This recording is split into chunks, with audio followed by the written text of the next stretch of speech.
everyone, and welcome to another episode of the Heartland Franchise Guide, your insider's guide to all things franchising and small business in the local area. I'm Blake Martin, local small business franchise owner, and your Heartland Franchise Guide. This is the place for advocacy, resources, and education on all things entrepreneurship in the local area, and it's a great place for any entrepreneur to stop by if they're trying to learn more about the franchising industry. On the topic of the franchising industry, we've got somebody here with us today, Ryan Berg, representing a very large franchise system. Thank you for being here with us today. Thanks for having me. Absolutely. Yeah. And since you did a good job and wore the company logo, I don't even need it. Scooter's Coffee all the way. Scooter's Coffee. Yeah. And this is kind of like a back to the future for me, as I was telling you before, because one of our very first podcast episodes ever was the Scooter's Coffee co-founder, Don Eccles. And Legend. a legend. Yeah. Legend in his own time. Yeah. He is. Yeah. He's around all the time and is involved in just about every facet, and still just enjoys that, getting to know everybody internally, and all the new owners coming in. I bet. Yeah. I bet. It's fun. Well, I appreciate you being here because your role is, your official title is learning facilitator, right? Yeah. In the training group. Right. Yeah. And what I really wanted to talk about today, because you've lived through this and your organization has lived through this, is things change in a franchise organization when you go from a few to even 100.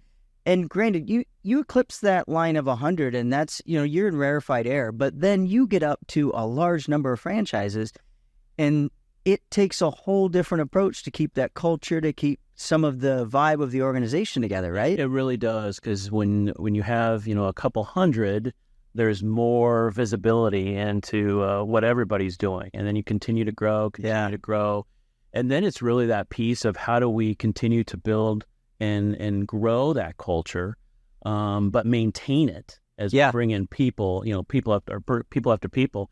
And so one of the things that Don was really close to is that culture piece at Scooter's Coffee, and how we continue to maintain that.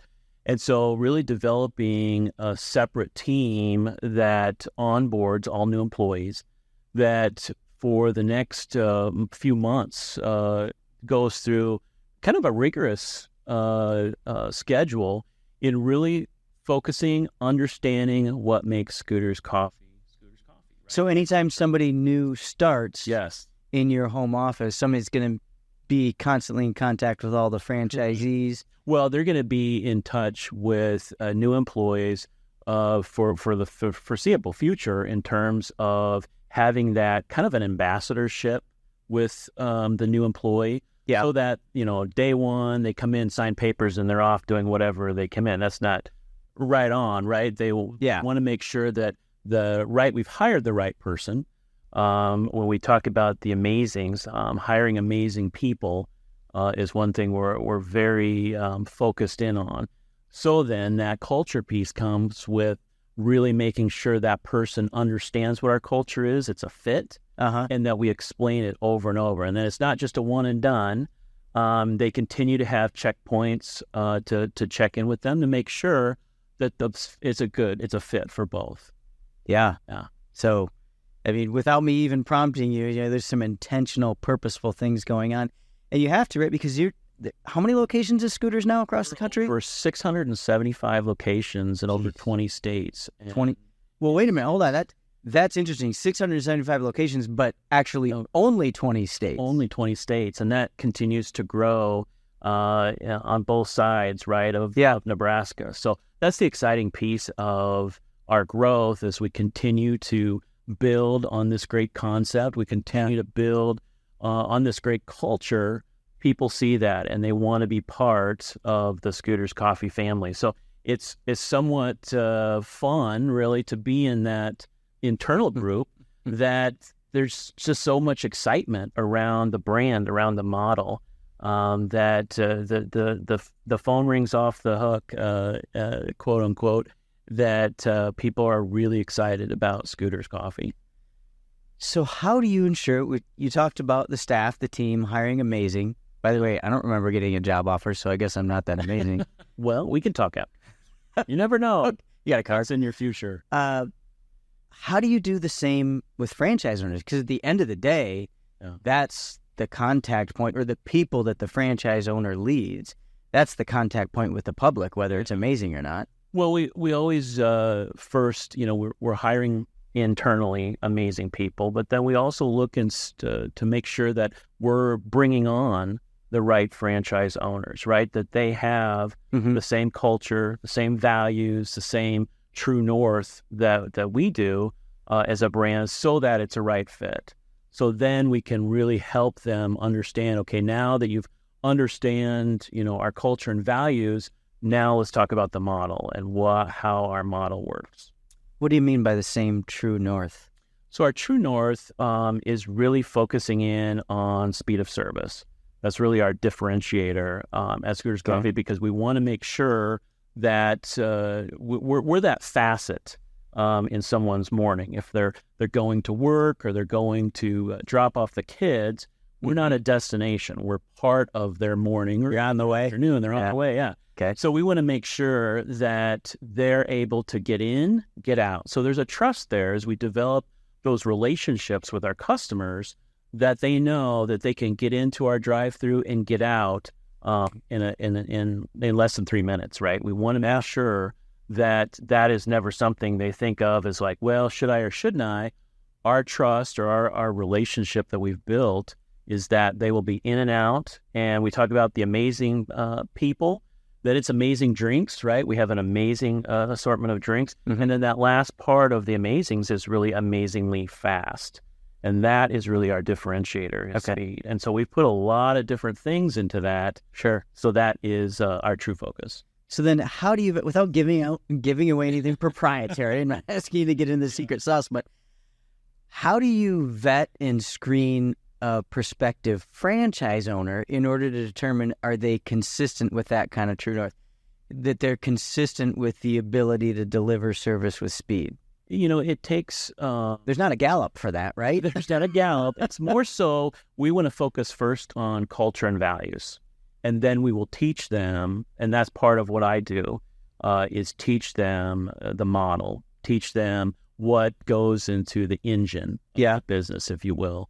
And that's all part of our continual training program at corporate, where we continually have different segments, different teams that are focused in on the front end part of training before they open their store, training their team, and then ongoing support as well. Okay. So there's a full array of teams that are always there.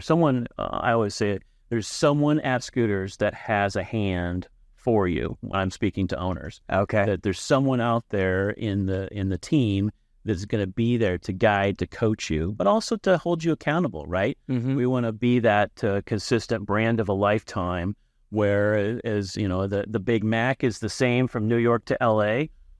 We need to have that same approach as well as we build this brand past the 20 states, past the 675 locations. Consistency, intentionality is very key. Interesting. So it's just as much about the making sure that somebody can get down the mechanics and appreciate the mechanics of how to work somebody efficiently and effectively through that process of getting their coffee. Yeah, it's one of those where it is somewhat of a, kind of a rinse and repeat thing. Yeah. But it's really focused in on relationships. When we think about that customer trusts us with their morning cup of coffee, trusts us with that experience when they come through the drive-through, that relationship will be there. And it's fun to be in a kiosk at the window and hear some of the relationships, the comments that come back and forth from the barista to the customer. And a lot of our customers know our baristas by first name and vice versa. And that's the fun part of the relationship, or we call the family, is that it's not just transactional.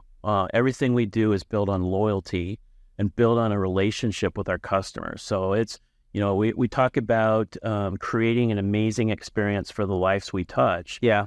First off, we have to take care of our team. So it's kind of ... team first, because if we focus in on our team and we hire amazing and we continue to teach and coach them, they're going to in turn take care of our customers.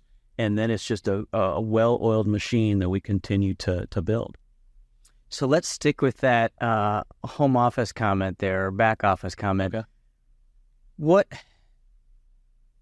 How many people are in the headquarters office now? Oh man, it continues to grow. It's hundreds. So Yeah. how do you keep that environment, that culture?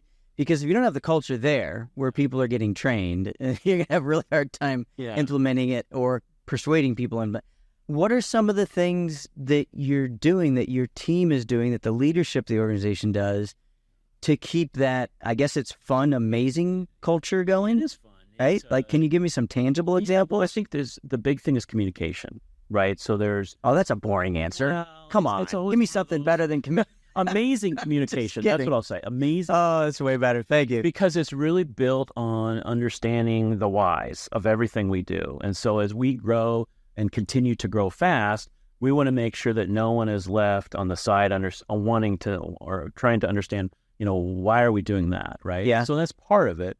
The fun part comes with different things we do throughout the year. A couple of years ago, we did an event in downtown Omaha where everybody from around the United States came in for a workshop, and it was built primarily on building relationships of people. We were coming off of COVID, and some people were remote, and so we're trying to get people back together.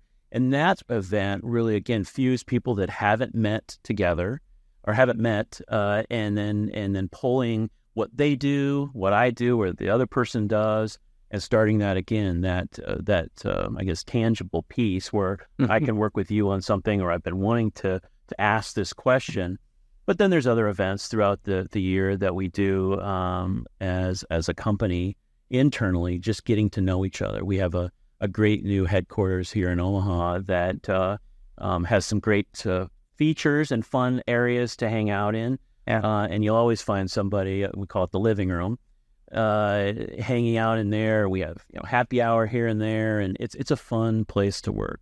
Yeah. Yeah, it really is. I can tell just from how you talk about it. It's, and what's better than, a great cup of coffee, right? And good people. I mean, it's kind of a true mix when you think of what we do externally. Internally, it is as fun as you see on all the marketing and all the branding items you see. It's a fun place to work. So tell me Don Eccles, the founder, right?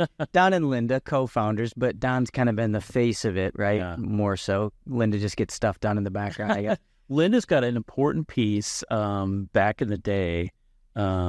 She's created the smile stickers, if you're not familiar with those. Oh yeah. Every that was her thing. And really what her mission is, and if you've met Linda, she smiles from ear to ear, and so she wanted that something to help when the customer drove away from the drive-through window. How is that we could smile back at them, right? So when they go to work or they put the cup in the car console and they bring that lid up, that cup with the lid on it, and they see someone smiling back on them, again, there's that relationship. And it's so simple. Just a little thing, huh? And that started back in '98, and we continue now to bring that out in every cup. That's been going on since '98, huh? 98. Wow. Yeah. Wow. What year was Scooters founded? '98. So it was in the very beginning. Yeah, she wanted, again, that extra step, that kind of that differentiator. But mostly, again, it was developing that relationship that someone is different than just a cup of coffee, a smile. And like I said, Linda is just a great smiling person. Yep. And so it's kind of fun to see that evolve throughout the years and still doing it today. Cool. Sticker everywhere. Moving into the future. Yeah. What's coming that you can talk about and not shoot me? Yeah. What's new and different that we might be expecting to see soon from Scooters? Yeah, the continued growth, obviously, a fun piece of it. But I think more and more the different items we have. Yeah. The one I was maybe is closer to the date right now is having a free cup of coffee month. And so all of September is free cup of coffee. And so really promoting the great roast we have each and every day. So that'll be a fun thing that starts tomorrow, September 1st, and goes through the month of September. So along with that, it's just hopefully if you're listening to this, you're listening to it in September of 23. That's right, a little date post there. But other than that, it's just really continuing to stay on the forefront of new food products. Yeah. But focusing in on our core beverages. Yeah. Fun times. Yeah. And then pretty soon here, we're into pumpkin season, so that's always fun. Oh yeah, pumpkin spice, right? Pumpkin spice everything. Yeah, absolutely. Big part. Yeah. Ryan, I appreciate you taking the time to be here. Yeah, thank you very much. Anything else we should know about the future? It's just fun to talk about Scooters Coffee. I think it's a great place to work, but it's also a great business model. Yeah. And it's one of those where, again, the relationships, it says it all, right? We build those relationships with our customers. And I think it's fun to see, in the communities that we choose for locations, being that coffee destination is fun, but I think it's also fun to see us be that employer of choice in small communities where mom and dad are excited for their kids to work at one of our locations. And I think that's fun. That's a good point. That's fun because, man, we can, shape leaders for tomorrow, right? As their first job. I think that's a fun thing to do. Fun times. Fantastic. Yeah. Thank you for being here, sir. Really appreciate it. Yeah. And thank you for all you're doing to keep things amazing and keep smiles on people's faces. Every day. I'm a regular customer. I appreciate it. Well, appreciate you. Absolutely. So again, thank you very much to Ryan Berg from Scooters, the chief learning facilitator. That's right. Hey, I like that one. Normally I ask people, well, how do we get a hold of you? But, you just drive by a Scooters, right? Drive by Scooters Coffee. Thanks to all of you for joining us again for another episode of the Heartland Franchise Guy. Remember, don't keep us a secret. Share, follow, subscribe, and like us, particularly this episode. If you know somebody who likes coffee or who might be interested in a business that has something to do with coffee and keeping smiles and keeping things amazing in people's days. So we will see you all again here on another episode of the Heartland Franchise Guy.